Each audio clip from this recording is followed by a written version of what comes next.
Hi, everybody. Thanks for coming out. It's great to see so many familiar faces and meet new people. I have the pleasure of introducing our keynote speaker today, Monte Anderson. I first got connected to Monte through our Leading in the Rural Hill Country program, which focuses on the western half of the Hill Country and looks at, how can we engage our communities in ways that help them thrive. As y'all probably know, in the western half of the Hill Country, there's a lot of communities that struggle to keep their communities healthy and growing in a positive way. So, Monte Anderson is the president of Options Real Estate Investments, and he is also a founding member of Neighborhood Evolution, which is a nonprofit that teaches local communities and developers about how to do developments that are sized correctly for their place and really serve the communities that they're in. I'll let him expand on those ideas and their connections to stewardship and cultivating a community of stewards, which is our theme for today. So please join me in thanking Monte Anderson.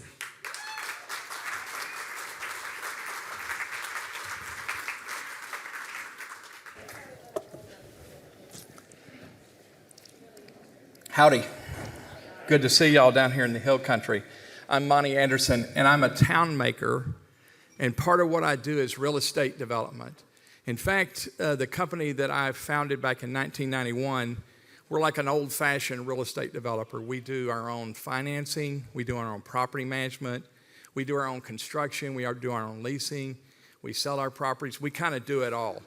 And so, in addition to that, I'm part of a company called Neighborhood Evolution, which what we do is we help locals get ready to take their own future of their cities in their own hand, because I'm going to say this once and I'll say it again, nobody's coming to save you.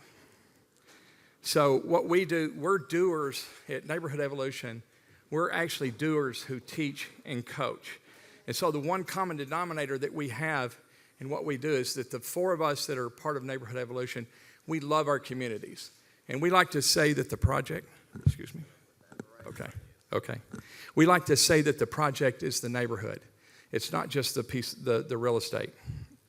So our pillars to town making are this. Farming is funny. I was listening to the guy talk about stewardship a minute ago, and it was like a lot of the things that he talks about in the natural environment, we're going to talk about in the built environment. So farming is number one, committing to a place, committing to your town forever. In my case, I've committed to southern Dallas County, where I'm from, which is the have-nots side of the city of Dallas, and I've committed to that many, many years ago. I grew up there, and I'll be there till I die. Finance, the money is important. He also said that. The money, you got to learn the money. You got to learn how to be attractive to money. I don't know about you guys, but I don't like to beg for money anymore. I want to be attractive to money. And form. What's it look like? What's the architecture look like? What are you doing to the land? So we do this by creating an ecosystem, and an ecosystem is everything around you. It's the private sector, it's the public sector, it's the non-for-profit, and the finance sector. And without all these things together, you cannot do what we do. And the secret to a great city, town, or neighborhood is that it's shaped by many hands. And so we do that through the 12 steps of town making. Step number one is to find your place. It's find your farm. Find a way to start working in your farm. And in this case, I like this photo here, is committing to your place, love your place forever. And just like this farmer, he's looking at his space. He knows everything about it. He knows the weather. You guys know this better than where I come from. He knows the weather. He knows the bugs.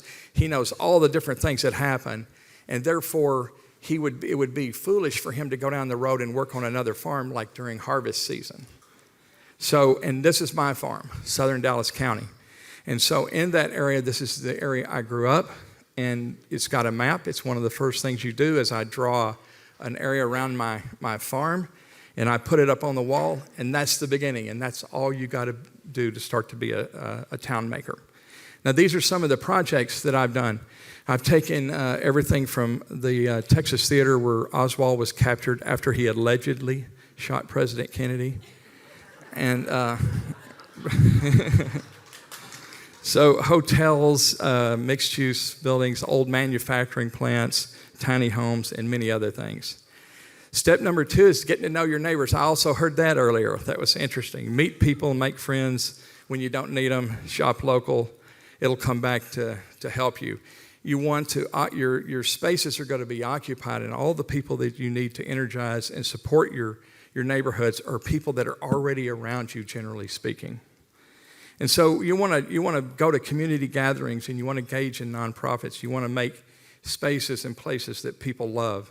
This is one that if you got no money when you're just getting started, it's great to have a street market or a farmer's market. And this is one we did in Duncanville, Texas about 7 years ago, and it's still in existence today. Step number 3 is follow the money. And so we get to the money really quick up front. And as I said, you want to be attractive to the money. So it takes a village to raise a child. If it takes a village to raise a child, it takes a whole community to build or rebuild these projects. You think about how many people it takes just to do one project. How many inspectors, city council, bankers, occupants, contractors. It takes all kinds to do that. And those are some of my people. And sometimes you can even partner with a tenant. You know, some of my bigger projects, I might partner with an occupant. And then partnering with an occupant means he's got to be there forever. This is one of my projects that I talk about financing. This was the Belmont Hotel back in 2003. It was a 1946 motor court hotel that I purchased that needed a lot of work. And this is what my financing looked like. In South Dallas, this would be common. You'd see this kind of car in South Dallas. And this is the loans it took. See how many loans there? There's 8 different loans for this hotel and the development that went with it. And what I hoped at that time, if any of you bankers out there, that each of the bankers didn't know that the other one was there, so they wouldn't tell me no. So today, the Belmont Hotel, I did sell it in 2015, but it became an iconic project in West Dallas that really started all the development over in that area. And I really did love it, but somebody else loved it more than me, and it took everything I had to get it going, which is sometimes what you got to do as an incremental or a town maker developer. Step 4 is you got to hire the right pros in your organization. This kind of business is a legal business. This is my attorney and my CPA, and these 2 people have been with me for nearly 30 years, and without them, I would be nothing. And in fact, this is a project we were talking about earlier. This is a private-public partnership project that I've been partners with the city of Duncanville, Texas for 20 years now. It's an iconic building at the corner of Main and Center. It's only 20,000 square feet, but it's a project that really changed the way Main Street looked and feels today. And without the city partnership and without the legal and accounting people, that could have never happened. Step 5 is finally we get to a project. Find your project. Start off small. Start off with something that doesn't need zoning. And you got to know about a pro forma. You know what a pro forma is? It's a business plan. It's income minus expenses equals net income minus debt service equals cash flow. That's as simple as it is. If you bankers are out there, you'll know what I mean. This is all you got to have to really get a loan, and a few other things. And so we like to always start with the 10 deal killers. You know, this is title survey, utilities, zoning, accessibility, environmental, building code, insurance, financing, and the toughest one of all is fire code. And many people go out and they get started on projects, these big projects, these fancy plans and all this stuff, and some of these things have not been dealt with. And so you want to deal with these things right up front before you get into really drawings and a lot of that, and this is how we do it. So this is a homeless housing project that was done in South Dallas, unsubsidized. This is my original sketch, and you can tell why I'm not an architect, but it's very effective here. So this is a real project. See the 2 bedrooms in the living room, and then 2 little rooms added on? This is actually a homeless person owns this project, an ex-homeless person, and then mentors homeless people coming out of shelters into a project that developed and looked like this. There's the 2 bedrooms, and they have these doors connecting to the 2. They're like hotel unit rooms, and this is what it looked like today. You can see the 2 rooms on the back, the 2 doors. So you got an ex-homeless person and you got 2 people coming out of shelters, and they're able to rent these for $250 a month apiece. And it's not just lipstick on a pig. It actually is a nice project. Step number 6 is cleaning, clean, clean, clean. And so we talk about this: physically clean, mentally clean, spiritual clean. And that's just getting your house in order. And what we would say is that you've got to clean. You buy an old project, you buy a piece of land, you clean it up, you strip it down, you get rid of all the stuff so you can see what you're working with, so you can plan efficiently. And this is me one day when I was frustrated and the people I had weren't cleaning good enough for me. So I said, I'm going to get out and do it myself. The only problem was at the end of that day, I couldn't hardly move for 2 weeks. But you can see how much I believe in cleaning. Step number 7 is assembling your crew. This is really important in getting the right people to work with the right people. Who's your team? You know, what architects, what engineers, what landscapers, who are good at, who's your team? Make sure they're the right size for your project. And this project here was an old house, is an old farmhouse. In fact, and we were trying to figure out what to do with it, and we couldn't. Everybody said tear it down and build a bunch of multifamily apartments, and I just didn't want to do that. And so this is the kind of project we did. We added a barn-looking building in the city. It used to be a farm, and now it's in the city. But we couldn't have done that without the right craftspeople, the right architects, and the right engineers. And today it's a photography studio in the back, and a person lives in the front. You could do that all over the area down here. Step number 8, you want to design and build with the end in mind. And what does that mean? So when we're getting ready to start, this is us. This is my engineer, my architect, my contractor, my electrician. People were out on the site, and we're gathering together before we start the plans. So we're gathering all the pieces and the parts so we don't have to redo the plans many times. And this is a good example of that. This is a project conceptualized. This is a suburban sprawl house that's been abandoned. It's 3,000 square feet, and this is what we envision it to be, except we envision it to be an owner and some occupants in a single-family neighborhood, which had single-family zoning. And so this is the way we would start. So I would start with the cost and the income and all the pieces. See, there hadn't been any money spent to date.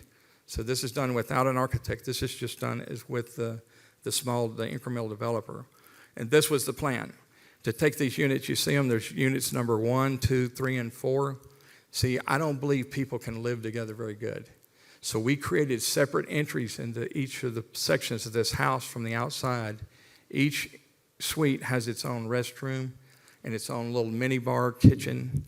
And you see those round dots there, those red round dots? Those are locking doors. And because they're locking doors, the city allows this, they call it a roommate house. And so this is people living in separate spaces. We're not sharing any kitchens.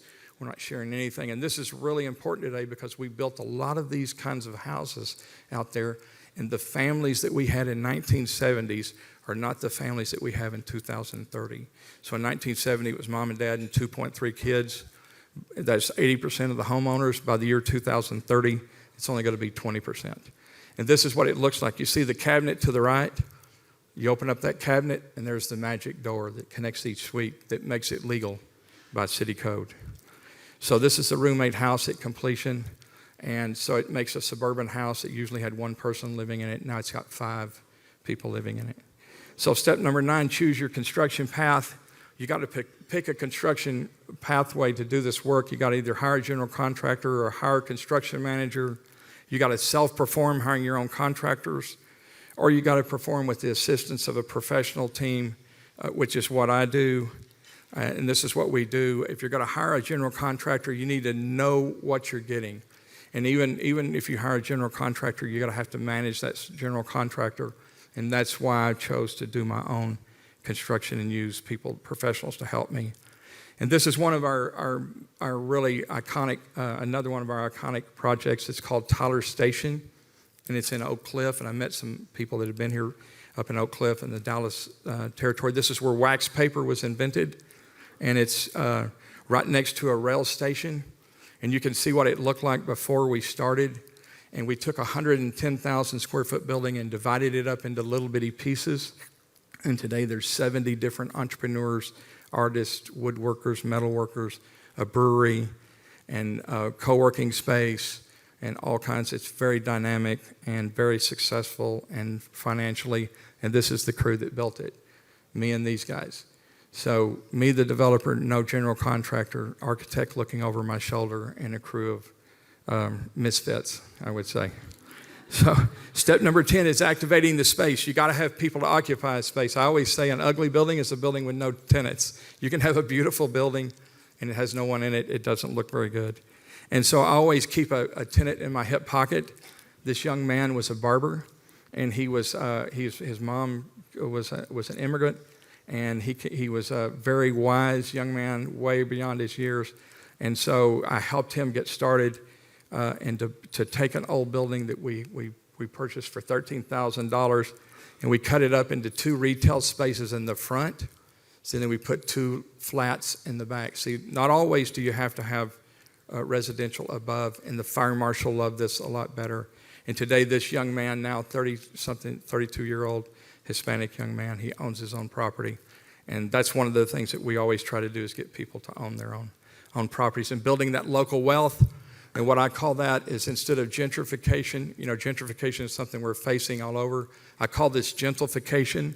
And gentrification is when the locals get the ownership.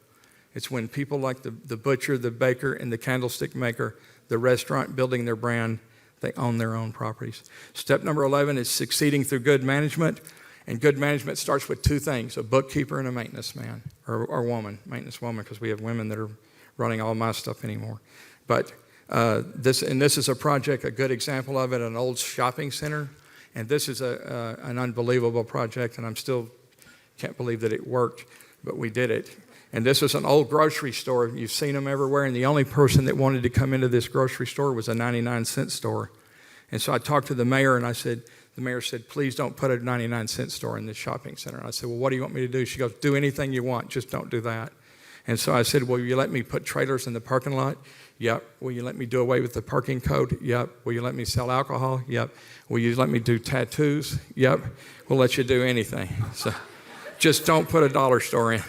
So we took this big box, this 6,000 square foot box, and we divided it up into small entrepreneurial spaces.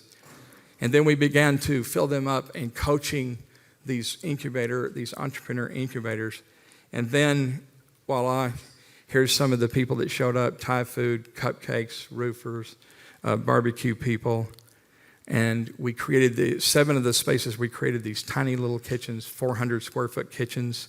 And you see the window in the front. We cut windows in the front of the building so people could walk up. And during COVID, none of these people went out of business, and none of them had to have any rent subsidy because of the way we designed this project.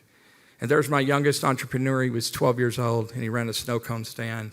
And there's his sister, and really, really great story there. Step number 12 is sharing with others. Your legacy is what you give away. You want to share with other small-scale developers, other entrepreneurial developers. You want to embrace the entrepreneur. You want to start a 12-step group, of which we can tell you more about, and I'll tell you how you can do that. And it's a local group that you have. It's free. You can do it yourself. You want to give back to your neighborhood. You want to serve on boards. You want to shop locally. You want to support your local not-for-profits. You want to attend public meetings. There I am as a council person there for my short term. You want to make money and do good. And I say this with all respect to doing good and making money. My partner, Bernice Radel from Buffalo, New York, says you want to do good and make money. And I said, no, Bernice, you got to make money, and doing good is equal. And I really mean that. It's really hard to make money and do good. You got to do that. But I heard that this morning here.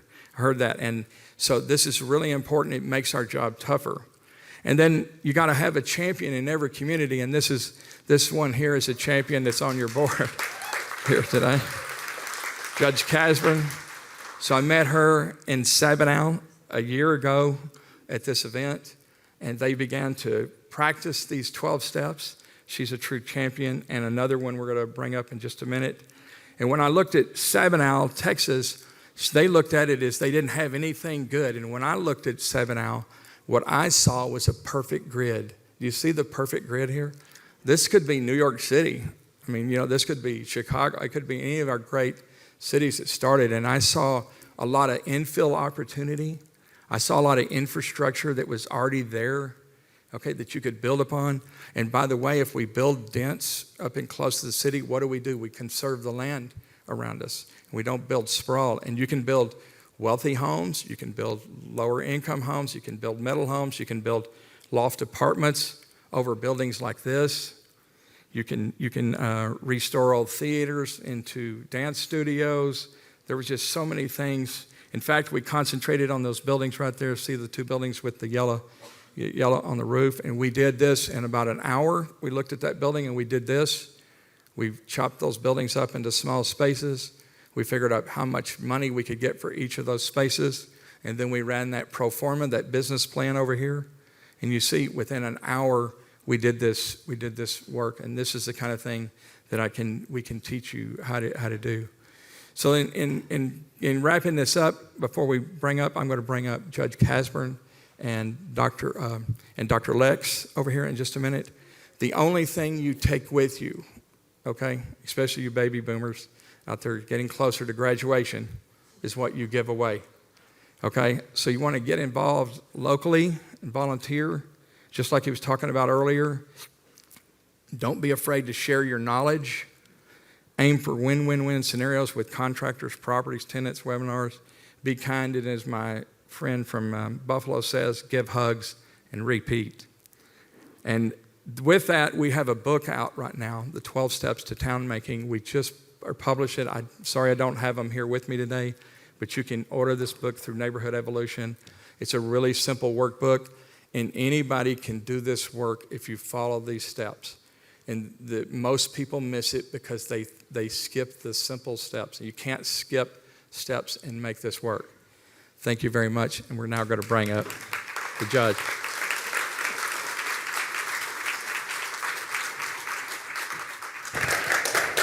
So what we're going to do is we're going to talk about Sabinal and what's happened since September of last year. We're going to talk together about that process. Well, first I want to thank Monte for coming. But how I met Monte it's a crazy story. I don't know if y'all have gone to conferences and you take things in and you may take them back to your community or not, or Anyway, I was at a TML conference, a Texas Municipal League conference, and leaning back, watching all the presenters go through, and this gentleman gets up there in a three-piece suit, just about, and it was a gray suit. I remember it vividly. No suit today. They said don't wear a suit. And we're in the hill country. I actually thought you were like mafia boss type. Anyway, that's sort of what it looked like. But anyway, so here's Monte going through these slides, and I had been a little bit complacent at the time. And then the slides that he was showing, they look more and more like Sabinal. Does anybody even know where Sabinal is? Oh, what a shock. Sabinal is a dying town. It's a pass-through. It's where you go through to get up to Garner State Park. 4 million cars go through Sabinal. And people do nothing but complain in Sabinal. Why can't we be better? What can we do? Our buildings are great, but they're nothing. And so I'm watching Monte's presentation, and I see my town on the slides. I see dilapidation turned into something really cool.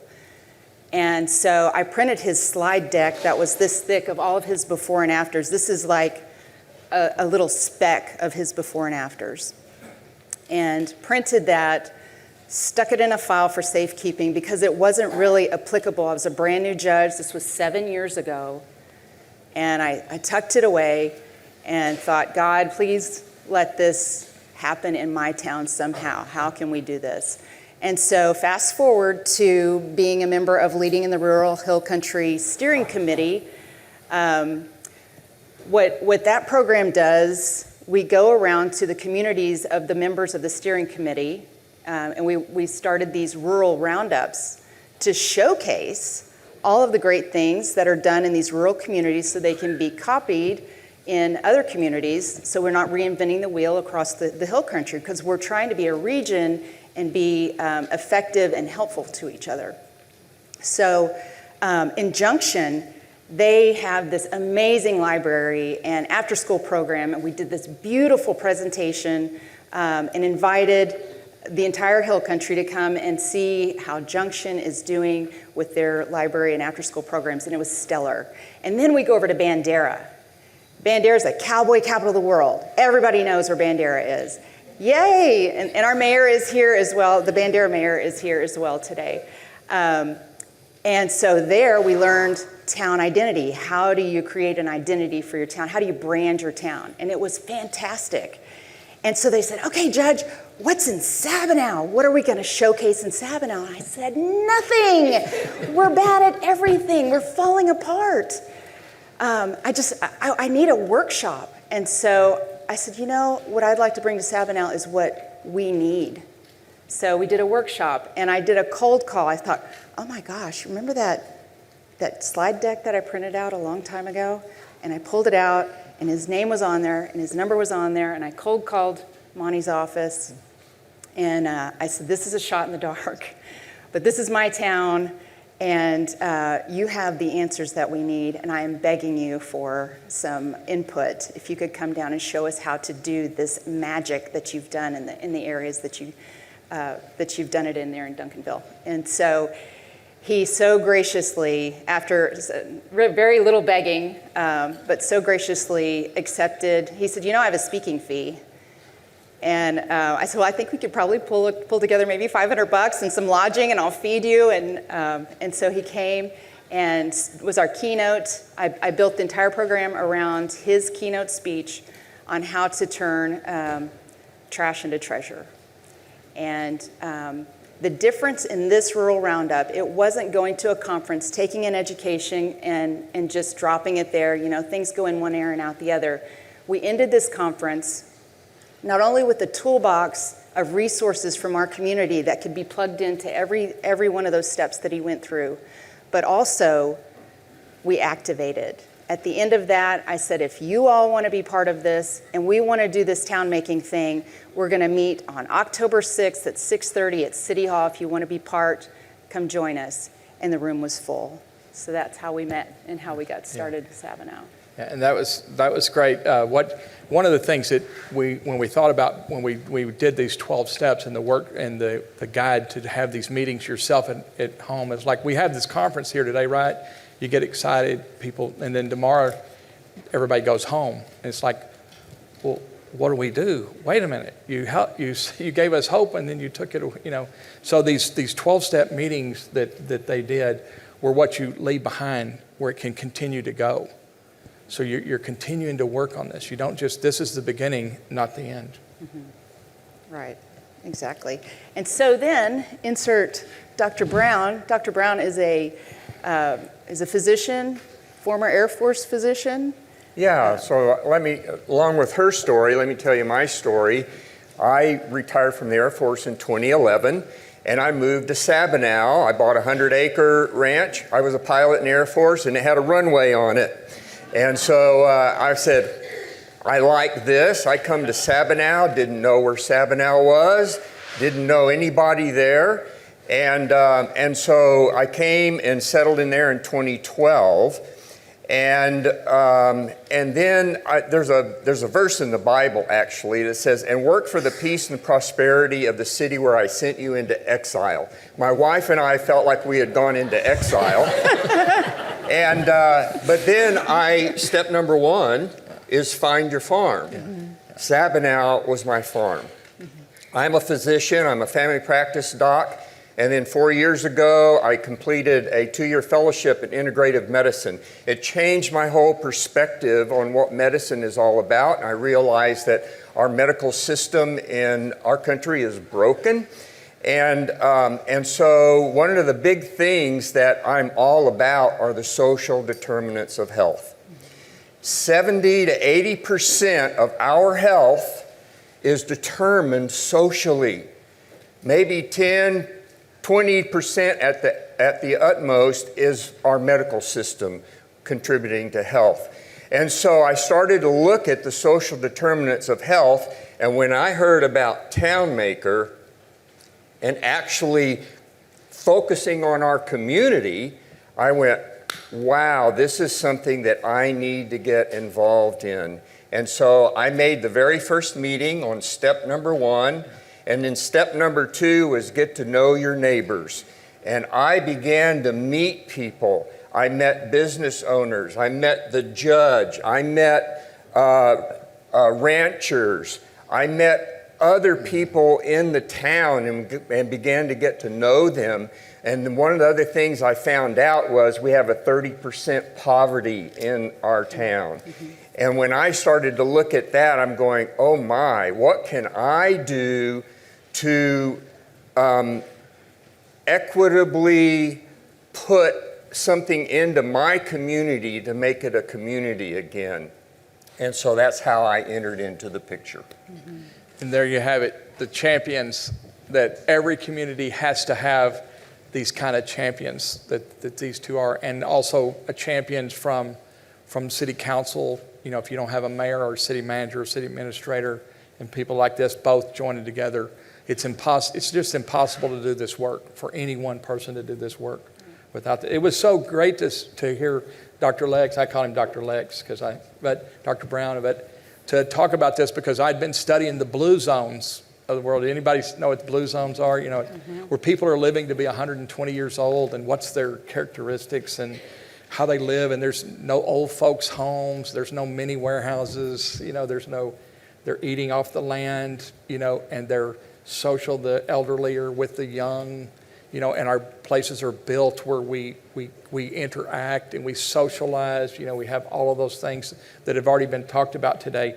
And they began to talk about those, and I thought, oh my gosh, this is something special here. This is something really special, and it's the people. You know, we have some grid, we have some good DNA, right? We have some good bones, and then you have the people, which is what makes every great community a great community. And so that's where I became very connected to this group. Although I go all over the country and into Canada doing this work, I'm really connected to Sabinal these days because of these two right here. And so that's it really. Well, with Dr. Brown coming in and, well, with the whole group, everyone had different ideas. So the retailers want certain things, and the physician wants certain things, and everybody has their own idea of what direction we should go in. And Monte advises us, you need to grab one project and really dig into it. Find a vision. Look at the big picture and funnel it down to see what comes today. And the one thing that congealed us all, and I love that word, Lex used that congealed us all, was the blue zone idea. We have a blank canvas before us. We have a beautiful grid before us. We have an 85% Hispanic population. What is our culture? What's important? What organically is going to come out of this? Monte said, nobody's coming to save you. We're back here thinking, how can we stop the people? What can we bring in a factory? Can we bring in a big company to employ us all, to save us? There's no silver bullet, he says. He says, your answer's in your community. Your entrepreneurs are in your community. And so as we begin to, my people perish without wisdom? Yeah.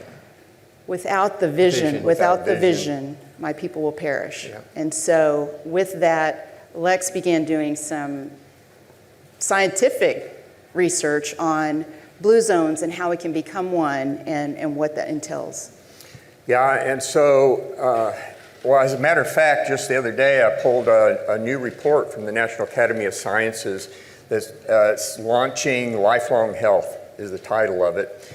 And in there was an astounding fact that I really didn't know at the time, and I read it. And it said that the 3 of our military services were unable to meet their recruitment goals because 77% of the applicants could not meet the minimum health standards. 77%. And a large part of that is obesity. And a worldwide burden of disease report was done that said the number one risk factor for years of life lost and years lived with disability is diet. And so I got to thinking, Sabinal is right in the middle of a USDA food desert. We have to go 22, 25 miles in any direction to get to a grocery store. And so we got to talking about, well, we need a grocery store. We need some place where people could come in and not get ultra-processed food, but get locally grown, organic food and learn how to cook it and learn how to consume it. And so we got the idea, we congealed to have a farmer's market, because step number 5 is to find a project that you can use as an experiment in your community.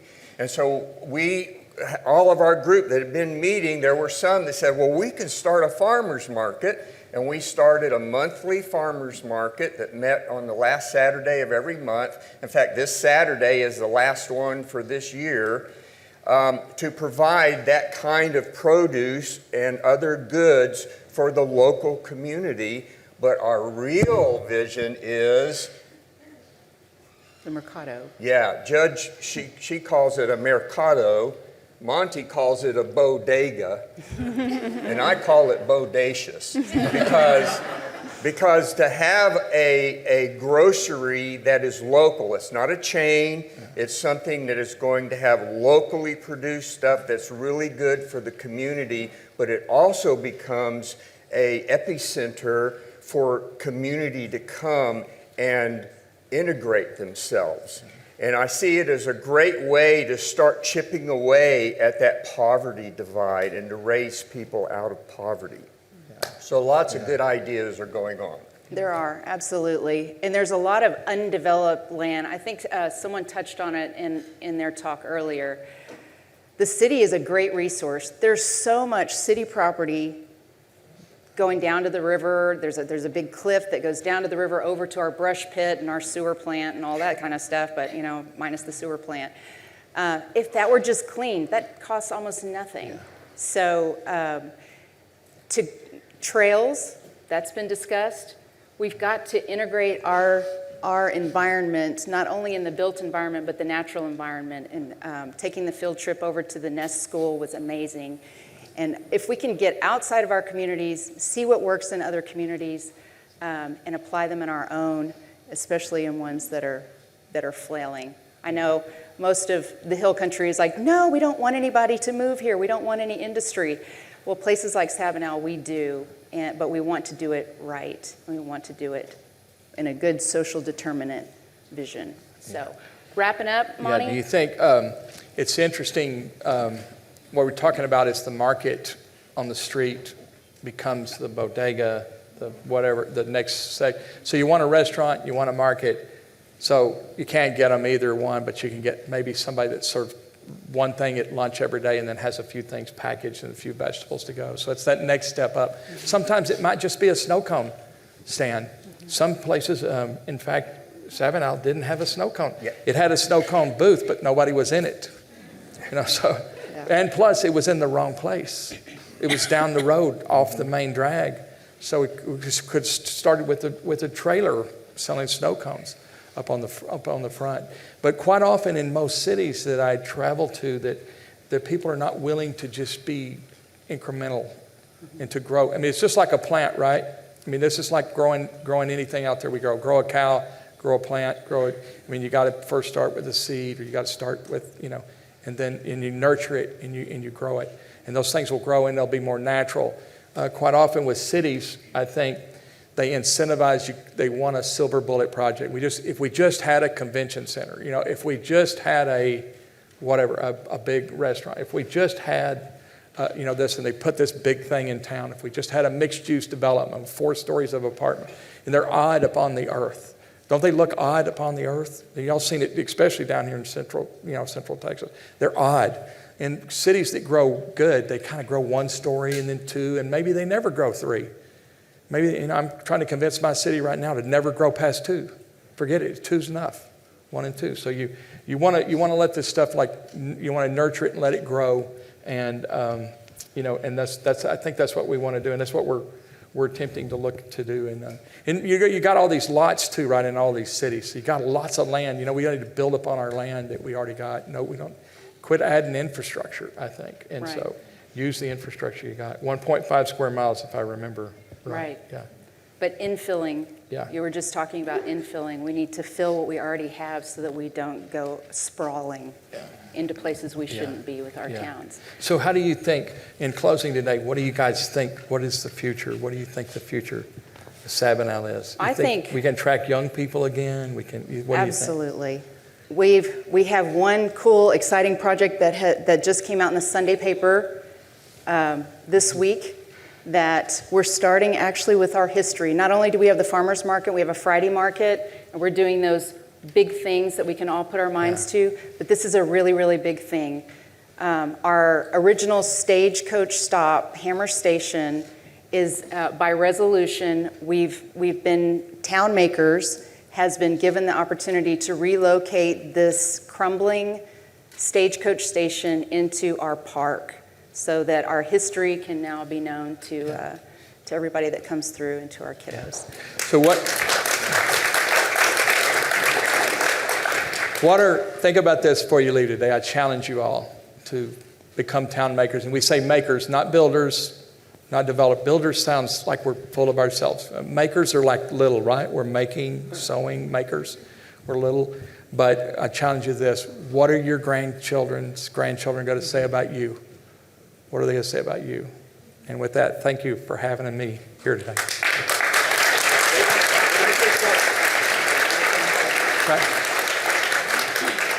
Thank y'all so much for this panel. We have time for a few questions. If you have a question, raise your hand. And if we can't see you around the TVs and the pillars, please hoot and holler and we'll find you. All right, we got one in the back.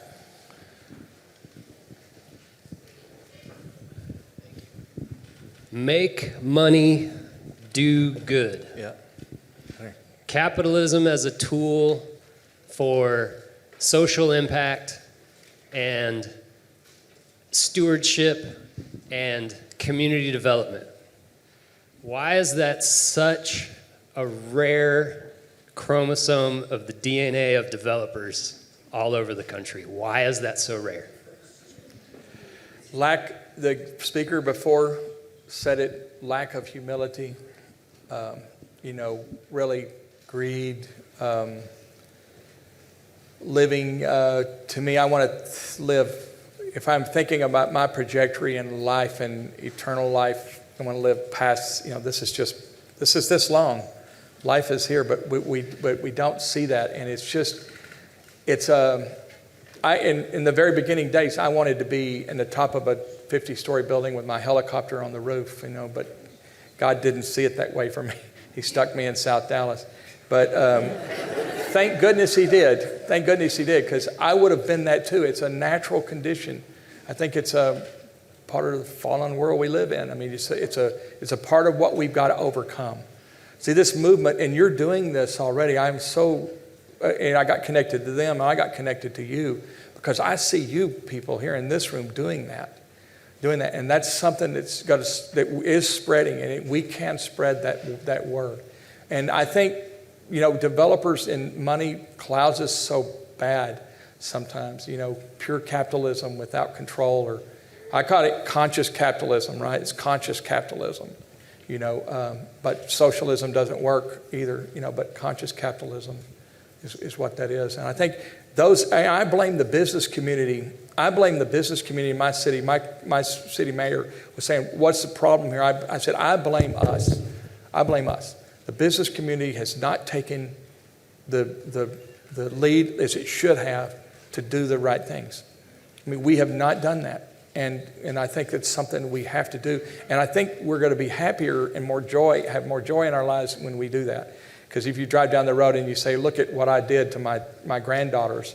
I built this big giant warehouse or this ugly apartment building, or this strip center that's vacant now and got a dollar stores in it, Do I want to show them that, or do you want to? But people at the end of their lives, sometimes some of these developers I know said, Monte, I wish I would have done what you did. I can't tell you how many wealthy people have said that too late in their life.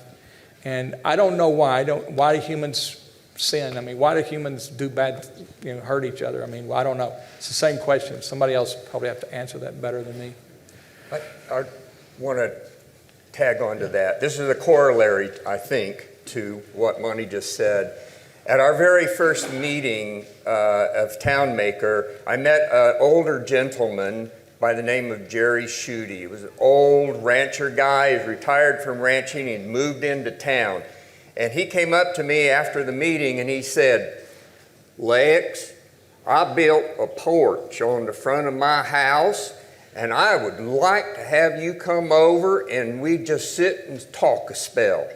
And I went, "I'm going to do that." And let me tell you what, I went over and I sat for a spell with he and his wife, and we talked about anything and everything.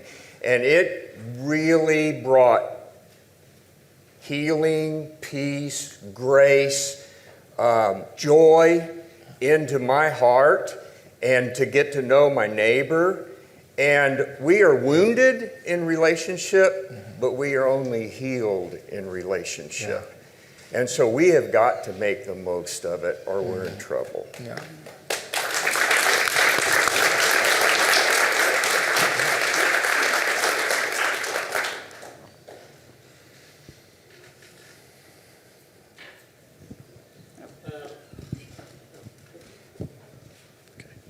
My question is for Judge. Apologize, I forgot your last name. I can't. Casburn. Casburn. Thank you so much. Should have read that. Are there successes in other small Texas towns that you're trying to emulate, even though you got to keep the context of your own town?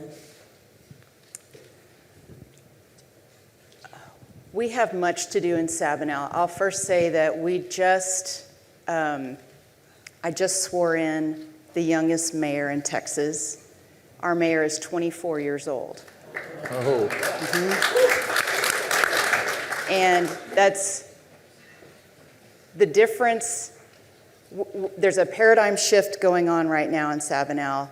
We've had the evolution of Sabinal. We started in 1854 with a stagecoach stop. Then Camp Sabinal came along to protect Highway 90, or whatever that trail was at the time, in the late 1800s. And then the early 1900s, in the war and everything, we grew and we were very prosperous. We had 2 grocery stores and a theater, and all these things were going on. Then the civil rights movement came, a lot of division, and then a lot of that division is still there. And now, and then prior to our current administration, there were a good 40 years of just stagnation. And during that 40 years, we had opportunity that we passed up. We had the opportunity of during the war, having an airstrip there, a training ground for the Air Force. That was met with hands up from our city council at the time back then, because they didn't want their daughters dating airmen. Okay, so that went to Hondo. Okay, then the next opportunity that comes along is a state prison. It's going to employ a lot of people. It's going to generate economic development. Nope, we don't want those kind of folks here. So that went to Hondo. And so we've been bypassed a lot. This current mayor has brought on 2 young city council members, and it's such a refreshing change to see this injection of youth come into it. But as far as emulating another community within the Hill Country, there are so many, especially in the leadership cohort. It's been so neat to watch Bandera, Kerrville. Kerrville is, on a larger scale, we would love to adopt a lot of their policies down to our level. But we're a community of 2,000 people, so finding someone that's finding a community that's stellar in that range, it's difficult to find, but we can certainly scale back. But we've got to build. We have to start with the end in mind. Be careful copying other communities. Be there and be influenced wherever you go in the world. Be influenced by them, but be careful in copying. Be yourself. Authentic places are where people want to travel to. The world wants authentic right now. It wants it, and you people are more authentic down here than most places for sure. You want authenticity, in a sense, authenticity. So anyway, that's what you want. Authenticity. And you want to be, and you want to focus on your opportunities. Because if you watch Facebook and you get to looking, oh, somebody's better, this is better. You ever do that? You can see all the good in other people. They got their problems too. Focus on your opportunities. Focus. Don't get in the drama of other things and stuff. Get in, do your thing. Be influenced. Look at things. Cheer other people on, but do your thing. We're so unique. And what Monte has taught us to do is to grow organically, grow within. Everything we need is among us. And so we just need to find it. Yeah. One more question. Thanks. So I really always enjoy seeing ownership or proprietorship putting back into the hands of community members, because I really think very often, especially in big cities, communities aren't built with and by people, they're built for people. And so my question is, what kind of tools or resources are being put into these communities for people that traditionally maybe don't have like financial literacy or entrepreneurship to get them, as we were saying, out of poverty? That's an interesting thing. Yeah, go ahead. For Sabinal in particular, and Highway 90, if you want to go to Stanford, you go to Canepa. And we have a busing policy. You can bus to Canepa, you can bus to Utopia, you can go to Uvalde if you want to. You can pick your school. And what we're working on in Sabinal is to become a trade, to be known for our trades. So our graduates in Sabinal will be exiting our high school, and they already are, with a welding certificate, an HVAC certificate. They can be LVNs, and they're getting out of high school able to go straight to work, because that's who we serve in our community. And so we're becoming known as that, and kiddos are busing in from Uvalde to come to Sabinal High School so that they can get out into the world right after high school and be able to go straight to work. College isn't for everybody, and for our community, it works. Here's what entrepreneurs need. They need two things. It's really simple, because our governments generally give lots of money to big, bold projects. They need cheap equity, and we call it community impact investors. And this is the wealthy investors in your community that can help with that. And they need decent financing. And a lot of like the Small Business Administration's got good financing. There's a lot of the community banks have decent financing. It's just, can you get enough equity? And you get equity by you pull it together. And I always say the community impact investor is this profile right here. It's a baby boomer. Generally speaking, nothing's absolute that I say, ever. But it's somebody that's worth between $2 million and $20 million net worth. And they can afford to invest a couple $100,000 or $100,000 with you here, and it won't change their life. That's a community impact investor. And they don't expect the kind of returns a Wall Street investor expects. And those people are in your community right now, and a lot of them have not ever invested. And that's the two things they need. Now, they need the training that you have here, and I'm going to give you a joke, or not a joke here, but I'm going to give you this. You hear about the doctor who called the plumber. The plumber came out to fix the doctor's plumbing, and the plumber gave the doctor a bill, and the doctor said, my gosh, I'm a doctor and I don't make that much money. And the plumber said, yeah, neither did I when I was a doctor. So tradespeople right now are going to plumbers, electricians. Who should be the developer? Tell me who should be the developer. I have this dream of pulling up to a house one day and saying, who's the developer? And they say, that's him in the rafters with his tool belt on. So who should be the developer? The carpenter, the architect, the craftspeople, the people who do the work, that build and manage and do this stuff. That's who you depend. That's already in your community.